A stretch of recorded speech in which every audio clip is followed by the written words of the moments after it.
So they have technically, probably in felony drug court, she could have probably had 10 motions to revoke by now, but they don't do that. And I'm sure there's a reason why they did not approve her living with her parents. And part of that reason is because of the drinking. And they knew that they had probably already tried that before with her living at home, and they told her no, but she wanted to do what she wanted to do. So now we're here, and I don't think she's a good candidate for probation. Today in court, Deja Garcia, a participant in felony drug court, faces Judge Boyd after violating the terms of her probation by drinking shortly after release from a rehab program. But the court isn't just reviewing another violation. This is about accountability, honesty, and whether someone is truly ready for change or just pretending to be. Watch as Judge Boyd breaks it all down. You know what somebody told me Forrest is? How they spell Forrest? 4 F's. Because it's Forrest, 4 F's. All right. I'm sorry. Deja Garcia. All right. Are y'all ready to proceed? Judge, do you have the court summary in that file? Let me see what I have here.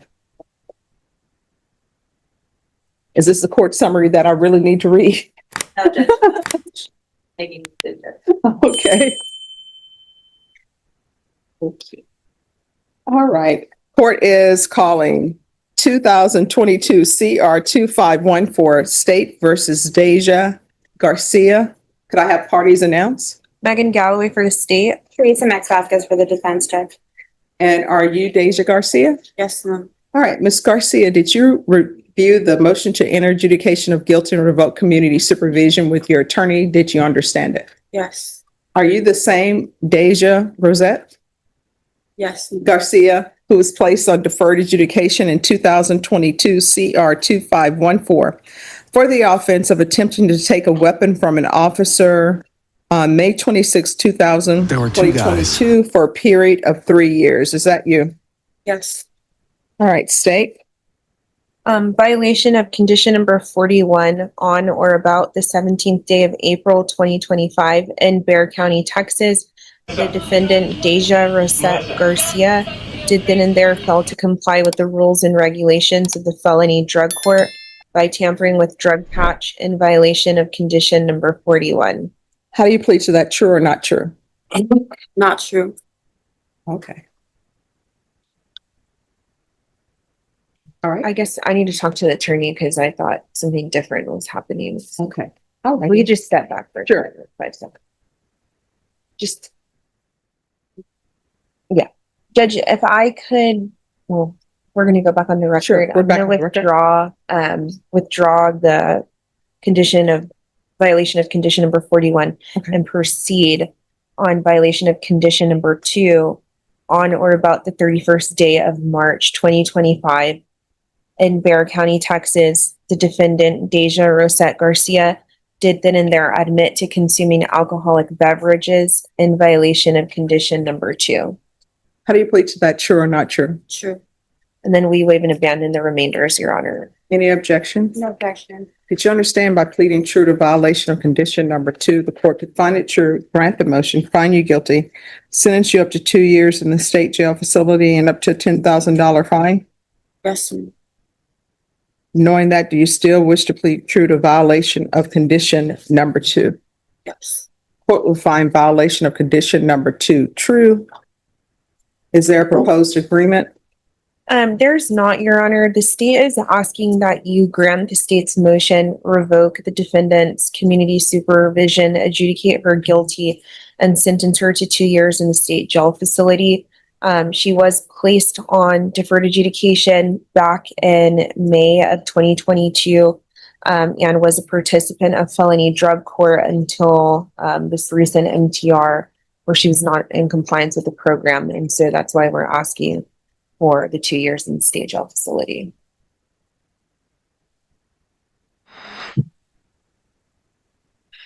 All right. What are you requesting? Yes, Judge, we are asking the court to consider the recommendation of the probation officer. We did confer with probation, and their recommendation, as far as I understand it, is to reinstate her with the DDRF. It seems, as far as I understand, Judge, after talking to my client and reading the report, is that she did well on DDRF. She did not do well on safety. is what I understand. So I've had communications with her. I have an understanding, a little better understanding of DDRF and the difference. And she does feel that she benefited more with the dual. That includes the mental health But component. didn't felony drug court have her on the dual track? They moved her. That's a good question, Judge. I believe they moved her from the DDRF to straight safe P is what I understand. And that's where she Didn't want to go to safe went P. astray, I believe. So you didn't want to go to safe P? I just signed on it, cause just wasn't in the right state. You want to raise your right hand for me?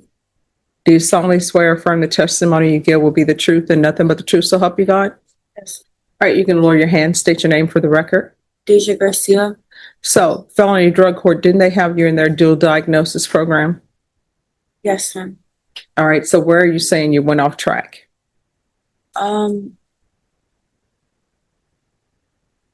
Right, a few months after I got out of DDRF, I got off track again, and that's when they decided to have me sign the safety. Okay. It was about after 4 or 5 months. Did you go to safe P? Yes, ma'am. All right, did you successfully complete it? Yes. All right, so then you get out of safe P, then what happens?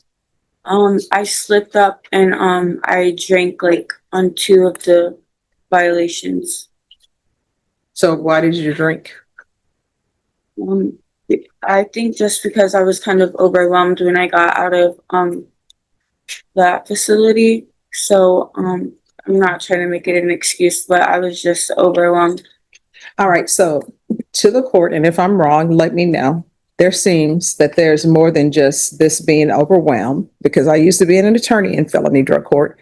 And when you're released from safe P or some kind of inpatient treatment, they don't just let you fly free because they know you're going from a lockdown facility to coming out. So they really keep track of you until you're on the right path. Then they let you be freer with your time. So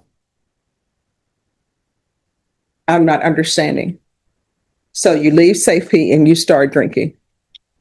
Yeah, ma'am. A few weeks after I get out, I drank like once or twice. Mm-hmm. I just had a lot of Can I say something, Judge? Sure. Okay. So I spent a little time with her, and I don't know if maybe she's not remembering, or the communications we had, we went over the excuses and how just give them the facts and tell them what happened.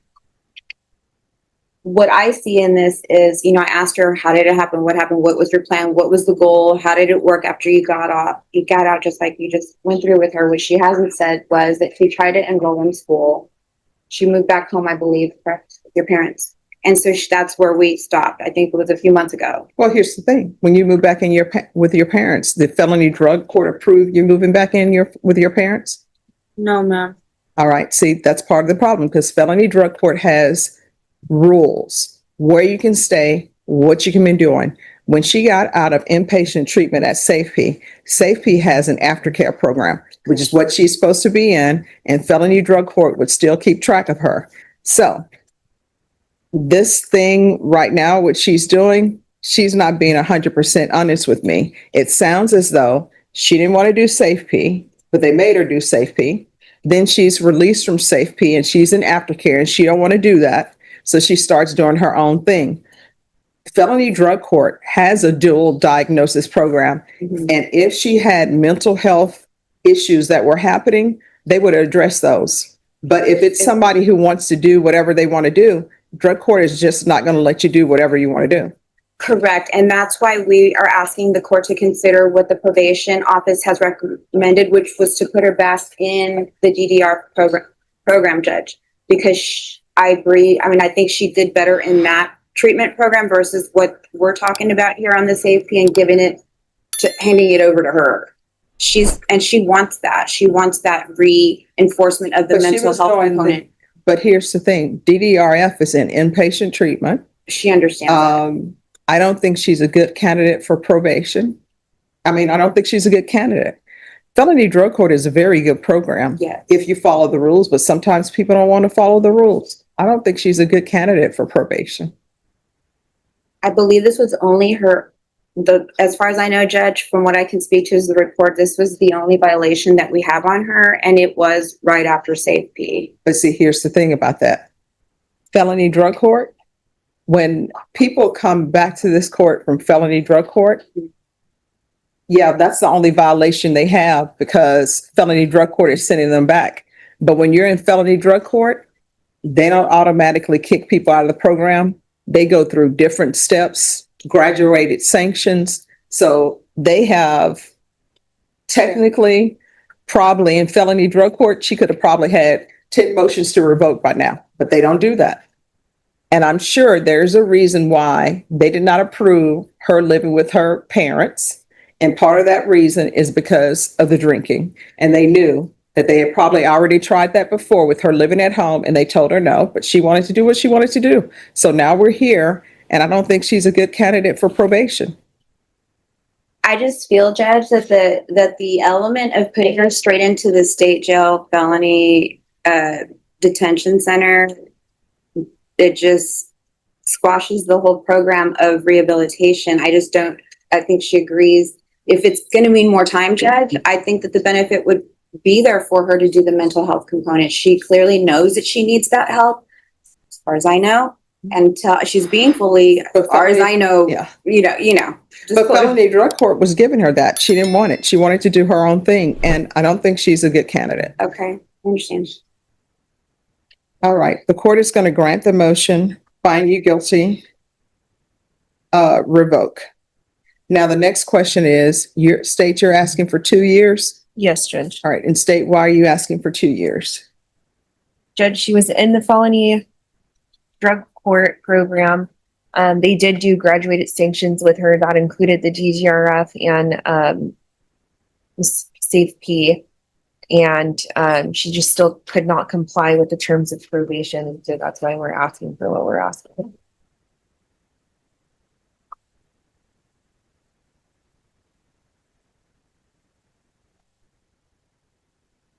All right. And what are you requesting? Credit for time served. I believe she's already been there a little over 12 months.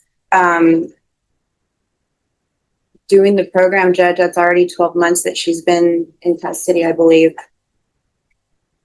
All right. The court will sentence you to 2 years in the state jail facility, give you credit for any time served. And not give her credit for any successful inpatient treatment. If she successfully completed DDRF, then she'll receive credit for that. Did you review the document entitled Trial Court Certification of Defendant's Rights to Appeal with your attorney? Did you understand it and sign it? Yes, sir. All right. You have a limited right to appeal. That right to appeal is as it relates to the allegations in the motion, not the fact that you're on deferred adjudication. Because this is a felony conviction, you're not allowed to own or possess any weapons or ammunition. If you have a question over what a weapon or ammunition is, you'll need to speak to an attorney. Do you understand? All right. Good luck to you when you're released from custody. If you're still trying to find help with your mental health or maintaining your sobriety, if I'm still here, you come back here, I'll pick up the phone and call for a placement for you.